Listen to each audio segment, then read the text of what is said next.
Nous prions et nous espérons, nous croyons tout en désirant et nous obtenons ce dont nous avions besoin. Certainement, lorsque nous avons surmonté une certaine déficience, cela nous semble bon. Nos cœurs se réjouissent parce que nous avons obtenu un don. Devant de telles situations, beaucoup d'enfants de Dieu considèrent le don et la grâce de Dieu comme quelque chose qui comble nos désirs. Bien sûr, certains pourront dire qu'est-ce que la grâce de Dieu, si ce n'est le fait de pallier nos déficiences. J'ai dans ma main une Bible qui a 1000 pages. Il me manque la page qui demande à Dieu de me remplir de sa grâce, comme si une telle page pouvait exister. En d'autres termes, ce qu'il me manque, c'est seulement des fragments et des portions, en sorte que je serai satisfait lorsque tout sera complété. Certaines personnes ont besoin de 5 portions, car c'est ce qui leur manque. D'autres ont besoin de 10 portions, parce que c'est ce qui leur fait défaut. Mon amour est presque parfait, quoiqu'il serait meilleur si un peu d'humilité et un peu de patience pouvaient lui être ajoutés. Je peux encore avoir besoin de ces choses, et je serai parvenu à un plus grand degré de perfection lorsque ces choses auront été ajoutées. Dans le concept de l'homme, cette question est toujours en rapport avec ce qui lui manque ou avec ce qu'il veut. C'est pourquoi habituellement il s'adresse à Dieu pour combler un besoin particulier. La situation en fait est donc la suivante. Ce qui nous fait défaut et ce que nous demandons, ce sont des choses, des objets que nous pouvons dénombrer. Nous déclarons vouloir ceci ou cela, et si seulement Dieu nous l'accorde, alors tout ira très bien. Supposons qu'il nous manque la patience. Quelle sorte de patience espérons-nous recevoir? Nos yeux regardent rarement vers le ciel pour voir notre modèle. Oh, bien au contraire, d'habitude, nous regardons autour de nous. Quel dommage, je ne suis pas aussi bon que monsieur un tel ou un tel. Il est si patient alors que je suis si emporté. Il est tellement aimable tandis que je suis si orgueilleux.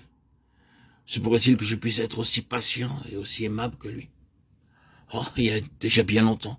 Et c'était ma première prière après ma nouvelle naissance. Je demandais à Dieu de me donner une Bible identique à celle d'un certain frère. Souvent, toutes nos prières ne consistent qu'à demander ce que nous avons vu chez les autres. Nous sommes incapables de prier pour quelque chose de céleste que nous n'avons jamais vu. C'est pourquoi nous prions pour avoir de la patience, l'humilité que possède telle ou telle personne. Déjà, en pensée, nous sommes fait une idée de ce qu'est l'humilité ou la patience. Puis-je vous poser une question? Serez-vous heureux si, aussitôt après avoir cru au Seigneur, Dieu avait prélevé la patience d'une certaine personne et l'avait mise en vous? Pourriez-vous vous considérer comme pleinement satisfait et parfait s'il en était ainsi? Nous regardons la patience comme une chose que les autres possèdent. Puisqu'il y a ce trait de caractère appelé patience, nous désirons aussi posséder ce trait particulier. Souvent, nous éprouvons de la haine à cause de ce que nous sommes, parce que nous avons une conception erronée à l'égard de ce mauvais tempérament. Comme ce serait bien, pensons-nous, si seulement nous avions cette chose que possède cette autre personne. Hein? C'est ainsi que beaucoup d'enfants de Dieu considèrent la patience comme une chose. En fait, ils soupirent après quelque chose qui serait le moyen d'avoir un caractère modéré. Pour eux, la patience est une chose que Dieu possède, ainsi que d'autres sur la terre, mais qu'eux n'ont pas. Leur pressant besoin, leur semble-t-il, c'est d'avoir de la patience, ajoutée à ce qu'ils ont pour pouvoir faire d'eux aussi des gens patients.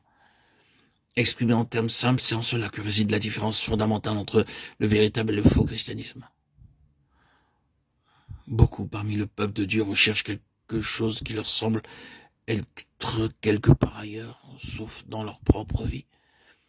Ils remarquent qu'un tel et un tel ici, qu'un tel et un tel autre là-bas, et qu'un tel autre quelque part ailleurs le possède, mais pas eux.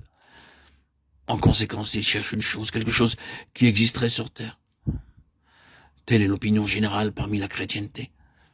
Les gens recherchent et possèdent des choses. Ils s'en réjouissent.